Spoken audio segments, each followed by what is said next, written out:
Fala pessoal, nesse vídeo aqui a gente vai discutir um pouco sobre essa animação aqui, o accordion, e a gente vai discutir um pouco também sobre os problemas que a gente pode encontrar quando estiver implementando algo assim. Então, para acelerar um pouco, eu já deixei as coisas meio prontas aqui. A gente tem, mais uma vez, né, esse app aqui onde a gente vai estar mostrando as wallets e tal, e os ativos dela, o modelo de dados que eu usei para escrever tá bem aqui. Vocês podem ver que é um array de wallet, cada wallet com os assets. A gente tem um index, que é aquela tela com fundo roxo, né? Que é basicamente um scroll view e um map para cada um dos wallets, né? Que é esse componente aqui que a gente vai estar trabalhando. A gente tem esse componente aqui, né? O wallet. Estou preparando conteúdo também sobre FordHalf, então provavelmente vou estar postando em alguma das minhas redes sociais sobre, mas hoje a gente vai estar vendo aqui basicamente essa animação, e ela é bem simples. Aqui a gente tem um header, esse header aqui é esse componente aqui que eu estou passando o mouse em cima da tela, então a gente tem o título e tem esse ícone aqui que é um chevron para a gente indicar que esse componente pode ser aberto e tal. E aqui a gente tem uma touchable opacity com um estilinho de header container que está extraído numa constante aqui, e quando a gente clica nela, uma função toggle. O toggle faz nada demais. Ele faz com que o open.value, que é um shared value que a gente tem dentro do escopo desse componente aqui, se torne a negação dele mesmo, né? Então, a partir disso, a gente tem um estilo que ele vai ser atualizado aqui conforme o valor de shared value. Isso aqui, além do animated style, ele poderia ser substituído por um use derived value, que é um outro hook aqui do reanimated value. Mas para a simplicidade desse exemplo aqui, eu escolhi fazer dessa forma. Então, por exemplo, a gente tem uma outra função, que é uma high order function aqui, que vai receber qual que é a transição dos valores que a gente vai fazer, né? O que de fato que a gente vai estar animando, e a gente está retornando, né, uma propriedade de estilos aqui, que está sendo usada aqui nessa view, que contém os assets, e os assets são um outro componente aqui que vão estar renderizando o que tem dentro daquela carteira. O nome e o valor aqui, que eu fiz uma formatação bem simples. Então, como que a nossa animação vai funcionar? Eu cliquei aqui em toggle, ele vai atualizar o valor open value do open. A partir disso, ele vai multiplicar a altura de cada um desses assets aqui pela quantidade de assets que a gente tem dentro dessa carteira. Voltando mais uma vez aqui no arquivo de constantes, a gente tem uma carteira, a gente tem um array de assets. Daí tem aqui Bitcoin, quanto que tem e tal, uns dados que eu inventei aí para a gente tá discutindo sobre isso.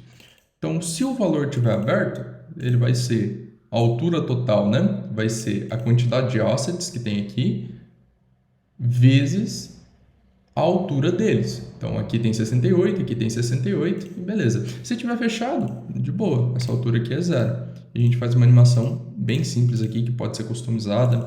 Por exemplo, a gente pode passar aqui, em vez de with timing, with spring, importar ela aqui do reanimated, e vamos atualizar o código do nosso aplicativo.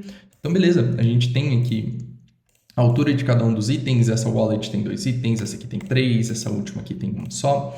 E a gente sabe que essa conta aqui que a gente está fazendo, ela está dando certo. Mas vamos imaginar que dentro de cada uma dessas assets aqui, talvez a gente tenha uma descrição, um campo de texto que, sei lá, pode variar de 20 até 100 caracteres. Então, esse texto que a gente exibiria ali, ele ocuparia um determinado espaço na tela, mas quanto mais texto, mais espaço ele ia ocupar. No caso aqui, vamos simular com um button, né?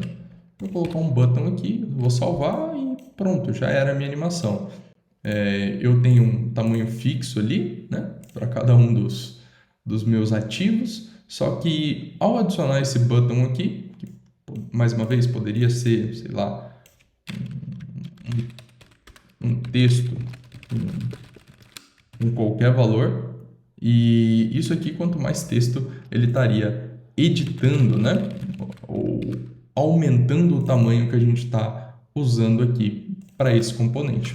Para resolver isso, bom, tem uma opção, né? Se ao invés de colocar aqui um height calculado dessa maneira, eu colocasse aqui um height alto, Beleza, agora todos os meus componentes, eu posso até vir aqui, voltar aqui no meu asset, posso fazer isso aqui também sem problemas e tal, e você vai ver. Só que dessa maneira aqui, a gente vai acabar perdendo a animação que a gente tinha para o haste de 0 dessa div aqui de baixo. E acontece que com o Reanimated hoje, a gente não tem uma maneira de interpolar o valor de um valor numérico, né, de 0 até, por exemplo, alto. A gente até consegue fazer interpolação de porcentagens. Eu quero que isso aqui seja 50% até 100%. Por exemplo, que teria o mesmo efeito aqui, né?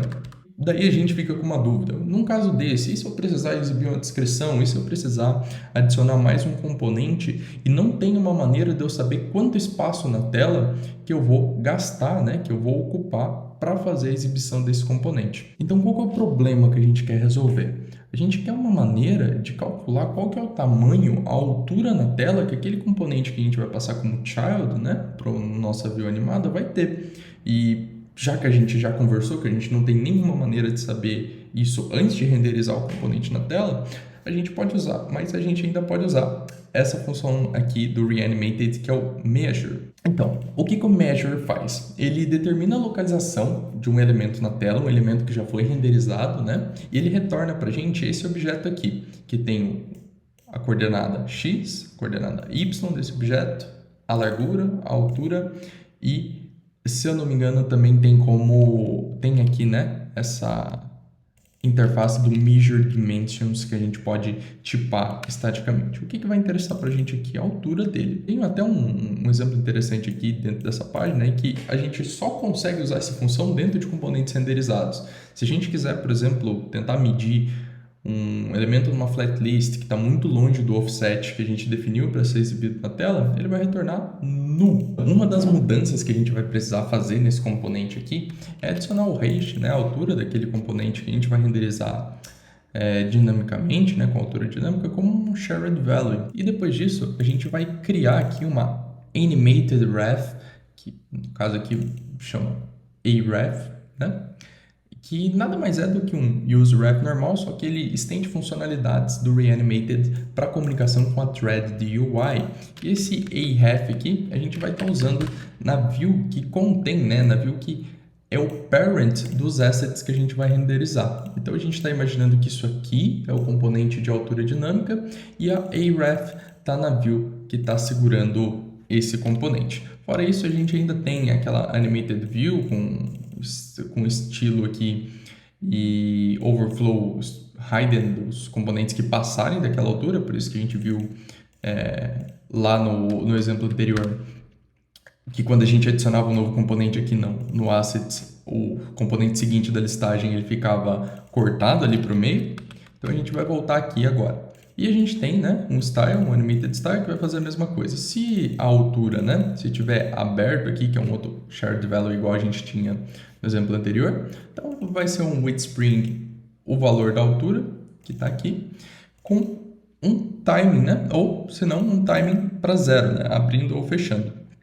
E a gente vai fazer um update aqui na nossa função do toggle. Se, né, a nossa altura for igual a 0, ou seja, se o nosso wallet aqui estiver fechado, a gente vai usar essa função aqui, né, para rodar um trecho de código na thread de UI, né? A gente vai usar essa keyword aqui do worklet para a gente conseguir também fazer uso da função que é o measure. E como argumento, né, ela recebe uma animated ref, que a gente definiu aqui em cima e passou para aquela view lá embaixo, e a gente vai pegar a propriedade height dele. Então, com esse trecho de código aqui, a gente vai fazer uma comparação, né? Se o valor de altura for igual a 0, ou seja, se o nosso wallet aqui estiver fechado, a gente vai usar essa função aqui para rodar um trecho de código dentro da thread de UI e a gente vai pegar a altura com base nessa constante aqui, que a gente vai passar, né? O valor dela é o retorno da função measure, que a gente falou agora há pouco, que recebe como argumento a animated ref, que foi passado para view ali embaixo, e pega a propriedade haste. E depois a gente seta que o valor, né, o shared value, que quando a gente abrir, vai ser igual ao tamanho da altura que eu medi. Então aqui eu tenho o componente renderizado, peguei a altura dele e falei, olha, quando você for fazer o toggle agora, você vai usar o valor que eu medi lá pela primeira vez para todos os componentes. Não tem conta aqui, não interessa quantos componentes tem lá dentro, mas é o tamanho que o React Native falou que aquele componente vai usar na tela. Para a gente fazer essa animação aqui ficar um pouco mais dinâmica, vamos analisar um pouquinho da estrutura. Toda a nossa animação da altura aqui, ela consiste, né, ela tem como base aqui o nosso valor open, que é um shared value que a gente altera aqui quando a gente usa o toggle. Só que se a gente fizer um valor derivado dela, a gente consegue exibir mais ou menos o progresso. Vamos criar aqui uma variável progress, que é um use derived value, né? Então, como é que a gente vai fazer mais ou menos aqui? O nosso valor derivado, né, ele recebe como argumento uma função que retorna aí qual que é o valor que foi processado, né, a partir de um outro aqui para esse progresso. E a gente vai retornar se open.value for true, a gente vai retornar um if spring 1. Caso contrário, um if spring to 0, né? Então, se tiver aberto, a gente vai ter uma animação de spring não na altura, mas baseada no progresso aqui, já que a gente vai ver melhor isso, para 1, né? Aberto, se não, para 0. E os valores no meio ali são a porcentagem da animação. Então, aqui, ao invés de eu ter essa comparação, né, de open.value com spring e tal, eu vou ter o seguinte, eu vou ter o meu height.value vezes o meu progress mais aquele pixel que a gente precisa para calcular o tamanho.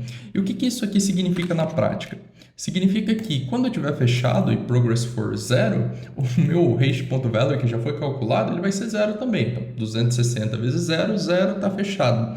Só que a gente tem mais esse pixel aqui. E se a gente for analisar, vamos dar um reload aqui no app. Se a gente for analisar, ele vai ficar com essa lista aqui embaixo, né? Que é o pixel que a gente usou para calcular. Vamos fazer o seguinte, vamos adicionar uma animação também para opacidade dela, né? Então, opacidade, vamos lá, progress.value, a gente tem um valor que vai de 0 para 1, então vamos supor aqui, comparar ele com 0, a gente poderia usar o open aqui. Se for 0, né, se tiver aberto, vamos colocar para retornar 0 mesmo. E se não, a gente retorna uma animação aqui que pode ser o with timing 1. Vamos lá, vamos salvar aqui, vamos fazer um reload aqui no nosso app e vamos ver como é que fica. Beleza, então agora a gente não tem mais aquela lista aparecendo aqui debaixo de cada wallet. E a gente tem essa animação bem legal aqui quando a gente abre, que é um timing de opacidade aqui, né? De 0 para 1, e a gente consegue ver ela aparecendo junto com a altura. Agora vamos testar lá, né? A gente fez tudo isso aqui para saber se a gente consegue exibir o offset, que é esse componente aqui, com altura dinâmica. Pessoal, com o problema resolvido, eu dei uma customizadinha aqui no componente de assets, adicionei aqui 3 textos falando amount, isso aqui poderia ser um texto vindo desse arquivo, poderia ser um texto vindo da API, poderia ser um texto, sei lá, gerado por alguma outra fonte de conteúdo, e agora a gente consegue ver aqui a nossa animação funcionando. Esse aqui componente era para ele ter ficado... Tecnicamente, antes ele estava junto, mas daí a gente adicionou esses textos aqui junto com ele. E se a gente for ver, independente da quantidade de componentes que a gente tem, a gente consegue renderizar isso aqui dinamicamente. Bom, basicamente para esse vídeo era isso. Se você curtiu, deixa um like, deixa um comentário falando sobre alguma coisa que você percebeu do vídeo. Se você já conhecia, talvez, essa feature de Measure, ou coisas que a gente pode melhorar, ou talvez trazer um outro vídeo falando mais sobre. É isso, muito obrigado, até a próxima!